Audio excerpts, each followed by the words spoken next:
Wave and oscillations part 1 के second paper में third इकाई में आज हम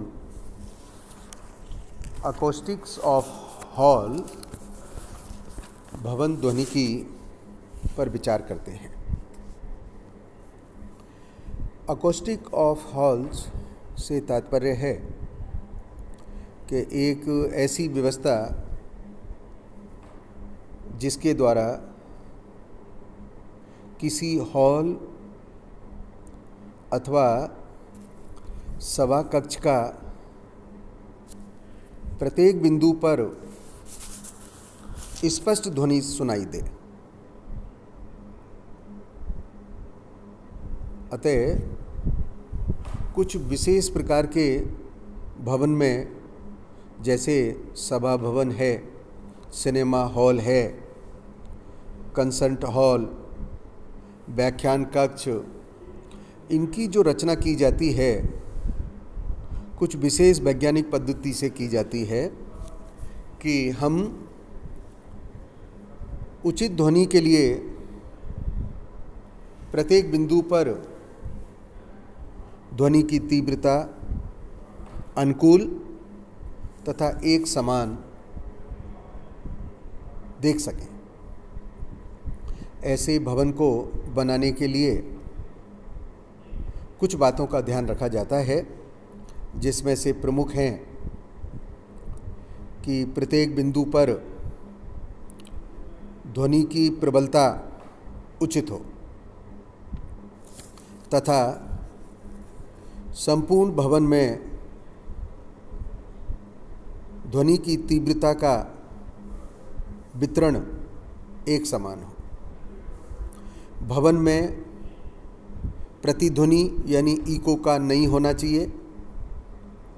प्रतिस्पंदन या गूंज रिवर्बरेशन टाइम, इको इफेक्ट नगण्य होने चाहिए और अनडिजायरेबल नॉइज़, अवांछित शोर भी नहीं होना चाहिए।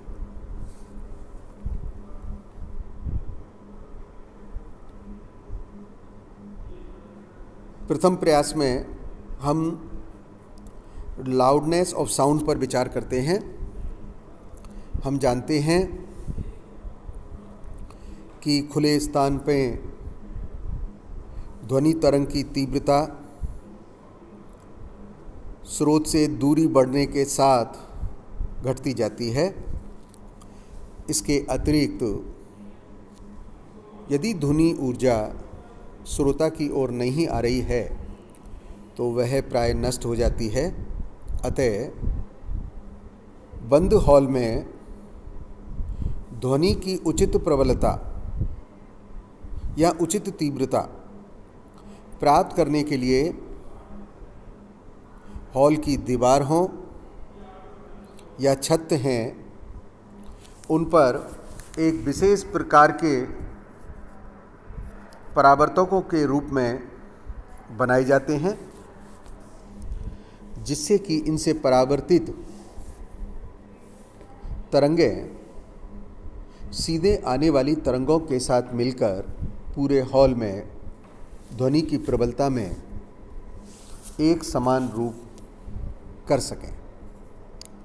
आप चित्र 1 को देखिए।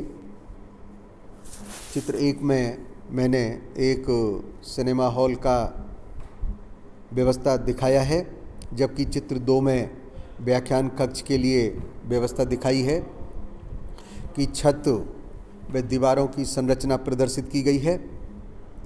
स्पष्ट है कि छत अथवा दीवार की वक्रता गलत होने पर ध्वनि की तीव्रता का एक समान वितरण होने के बजाय ध्वनि का एक बिंदु पर फोकसित होने का डर रहता है। अतः छत और दीवार की वक्रता बहुत सावधानी पूर्वक तय की जाती है। किस प्रकार की रचना की जाती है? दूसरा जो लिया गया है वो व्याख्यान कक्ष का है। प्रथम चित्र में सिनेमा हॉल की बात बताई गई है। अब हम इको के ऊपर बात करते हैं। कृषि दृढ़ दीवार से परावर्तित होकर सुनी गई ध्वनि को इको कहते हैं। यदि श्रोता पर स्रोत से सीधे पहुंचने वाली ध्वनि तथा दूर की दीवार छत से परावर्तित होकर पहुंचने वाली प्रतिध्वनि में समय अंतर 1/10 सेकंड या इससे अधिक होता है तो श्रोता के कान पर प्रतिध्वनि का अलग से प्रभाव पड़ता है, जिससे उसे इस क्षण आने वाली मूल ध्वनि स्पष्ट सुनाई नहीं देती। अतः इस प्रतिध्वनि को समाप्त करने के लिए आपने नोट किया होगा, भवन की दीवार और छतों पर ऐसे पदार्थ से उनको कवर्ड किया जाता है जो ध्वनि को पूर्ण रूप से अवशोषित कर लेते हैं। प्राय दीवार व छत के लिए ध्वनि अवशोषक पदार्थ के रूप में एस्बेस्टस सीट का प्रयोग करते हैं।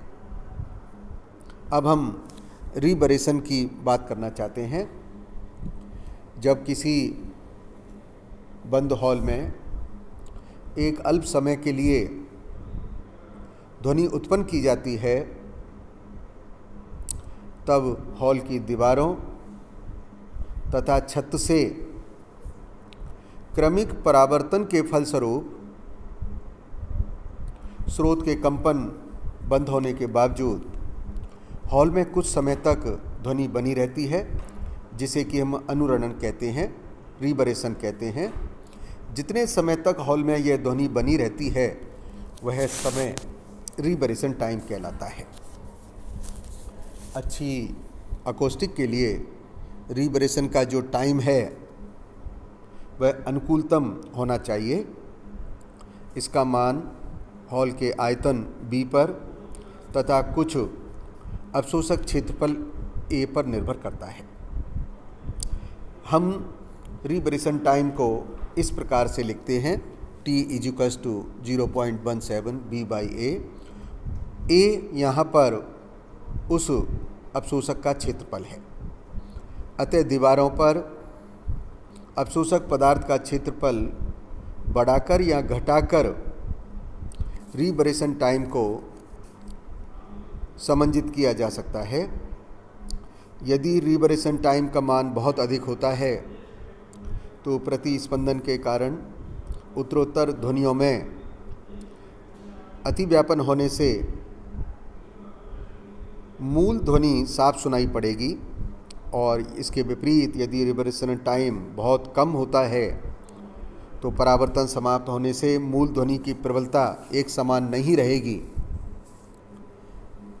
व्याख्यान के लिए रिबरेशन टाइम का मान 0.5 सेकंड छोटे हॉल में तथा 0.75 सेकंड बड़े हॉल में होना चाहिए। संगीत में प्रोग्राम के लिए रिबरेशन जो टाइम है उसका मान हम 1 से 2.5 सेकंड तक के बीच में रख सकते हैं। Echelon effect. यदि भवन